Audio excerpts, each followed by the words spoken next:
Kung ang iyong mahal sa buhay o ikaw mismo ay parte ng LGBT, kung gayon ito ay para sa iyo. Sa video na ito ay pag-uusapan natin kung makakapasok nga ba sa langit ang mga LGBT. Ang usapin at katanungan tungkol sa LGBT ay isang malalim na usapin. Ngunit ngayon ay hayaan niyong mag-focus lamang tayo sa isang issue na madalas na tinatanong ng mga tao kung makakapasok nga ba sa langit ang mga LGBT. Noong pinili ng unang lalaki at babae na suwayin ang utos ng Diyos, pumasok ang kasalanan sa mundo. Kasama ng kasalanang iyon ang pagkasira at kamatayan sa lahat ng uri ng nilikha ng Diyos.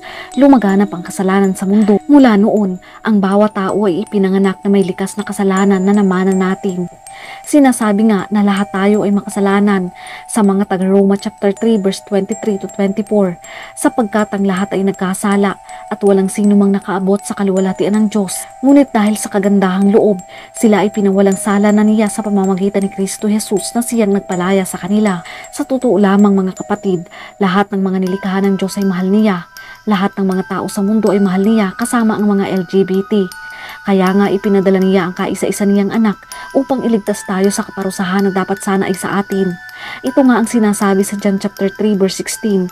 Sapagkat gayon na lamang ang pag-ibig ng Diyos sa sangkatauhan, kaya't ibinigay niya ang kanyang kaisa-isang anak upang ang sino mang sumampalataya sa kanya ay hindi mapahamak, kundi magkaroon ng buhay na walang hanggan. Mga kapatid, tunay na minamahal tayo ng Diyos kahit na tayo ay lumabag at nagkasala sa Kanya. Lahat ng tao ay minamahal niya at kasama na dyan ang LGBT community.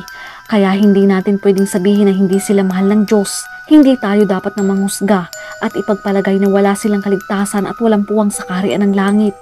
Hindi rin tayo dapat umusga sa ating kapwa base sa kung ano man ang grupo na kanilang sinasamahan o di kaya naman ay sa anumang relihiyon na meron sila. Dahil ang kaligtasan ay nasa personal na relasyon natin sa Panginoong Hesukristo, hindi tayo makakapasok sa langit. Pero dahil sa kabutihan ng Diyos, dahil sa pag-ibig niya sa atin, lahat ng mga nanampalataya ng Panginoong Hesukristo ay may pagkakataon ng mapunta sa langit. Ikaw man ay LGBT o hindi, Kristiyano ka man o hindi, tayong lahat ay may pagkakataon na pumili sa ating kaligtasan dahil sakop tayo ng biyaya ng Diyos. Kung ano man ang ating identity, nakabase ang kaligtasan natin sa pananampalataya sa Panginoong Hesukristo at sa pagsunod natin sa Kanya, isang pananampalataya na may kalakip na gawa. Mga kapatid, hindi ibig ng Diyos na sino man ay mapahamak, kundi ang lahat ay magsisi at magkamit ng kapatawaran. Ngayon, para sa tanong kung makakapasok sa langit ang mga LGBT, ito ay oo at hindi. Makakapasok sila sa langit kung mananampalataya sila sa Panginoong Hesukristo at kung tatalikdan nila ang kanilang mga kasalanan. Hindi kung namuhay sila sa kasalanan at tinanggihan ang biyaya ng Diyos sa pamamagitan ng Panginoong Hesukristo bilang kanilang tagapagligtas. Ito ay dahil walang puwang sa langit yung mga namuhay sa kasalanan at hindi tinanggap ang Panginoong Hesukristo sa kanilang buhay. Alam natin na ayaw ng Diyos ng kasalanan. Sinasabi nga sa mga awit chapter 5 verse 4, kayo ang Diyos na hindi natutuwa sa kasamaan at hindi nyo tinatanggap ang taong namuhay sa kasalanan. Ngayon, LGBT ka man o hindi, kung ikaw ay namuhay sa kasalanan, gumagawa ka ng masasama at labag sa kanyang kalooban, kung hindi ka naniwala sa Diyos at hindi mo siya nire-respeto at higit sa lahat, hindi mo tinanggap ang Panginoong Hesukristo sa buhay mo, malaki ang tsansang mapahamak ka at hindi ka makapasok sa langit. Nagbanggit ang Biblia ng ilang halimbawa ng kasalanan na walang puwang sa langit. Sinasabi sa 1 Corinto chapter 6 verse 9 to 10, hindi ba ninyo alam na ang mga makasalanan ay walang bahagi sa kaharian ng Diyos? Huwag ninyong dayain ang inyong sarili. Ang mga nakikiapid, sumasamba sa Diyos-Diyosan, nangangalunya, nakikipagtalik sa kapwa lalaki o kapwa babae, nagnanakaw, sakim, naglalasing, nanlalait ng kapwa o nandaraya ay walang bahagi sa kaharian ng Diyos. Ang parehong bagay ay totoo para sa anumang kasalanan. Kung ang isang mangangalunya, dapat siyang magsisi at maging handang tumalikod sa pangangalunya. Ang mga nakikiapid mula sa pakikiapid, ang mga magnanakaw mula sa pagnanakaw, ang lasing sa pag-iinom at iba pa. Kung ayaw nating tumalikod sa kasalanan at hindi tayo magsisisi, hindi tayo magkakaroon ng kaligtasan.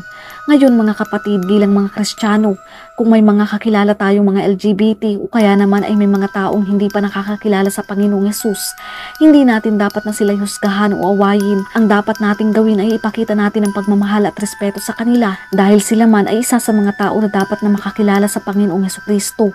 Kaya hindi dapat nating hamakin ang ating kapwa. Ang Diyos ay mabuti at mapagmahal at nais niyang maging mabuti tayo katulad niya at ganoon din tayo sa ating kapwa.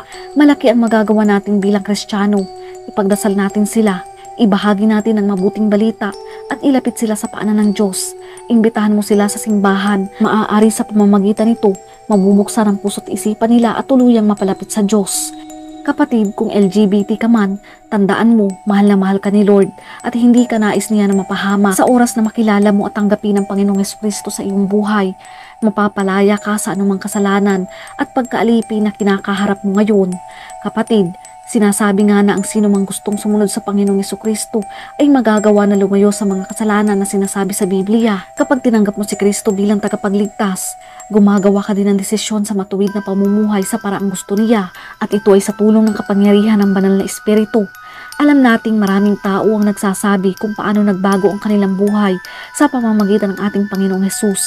Kapag tinanggap mo siya sa iyong buhay, habang mas lumalago ang iyong pagmamahal at relasyon sa Kanya at habang lumalapit ka, mas sisimulan niyang baguhin ka mula sa loob hanggang panlabas. Babaguhin ng Diyos ang mga nasira at magulo mong buhay. Bibigyan ka niya ng bagong pagkatao at bagong pamumuhay. Tutuwirin ka niya at mapagtatagumpayan ang anumang pita ng laman, anumang tukso at pagkahumaling sa kasalanan. Isa ka ng bagong nilalang na pinalaya sa pagkaalipi ng kasalanan. Ngunit kung mananatili ka sa kasalanan at matigas ang ulo na tumanggi na kilalanin na ito'y mali at maghimagsik laban sa Diyos, doon na hindi ka makakapasok sa langit, hindi tayo magkakaroon ng kaligtasan. Tandaan mo kapatid, kung lalapit ka sa Kanya ng buong puso, magpapakumbaba at hihingi ng kapatawaran sa mga kasalanang nagawa mo. At kung tatanggapin mo ang Panginoong Hesus bilang tagapagligtas ng buhay mo, tatanggapin ka niya ng buong puso. Kung handa ka, tutulungan ka ng Diyos na pumunta sa isang bagong direksyon ng iyong buhay at hindi lamang iyan, magkakaroon ka pa ng buhay na walang hanggan kung susunod ka sa Kanyang kalooban. Muli po sana ay meron kayong natutunan. Patuloy nating ipalaganap ang mabuting salita ng Diyos. Ingat and God bless.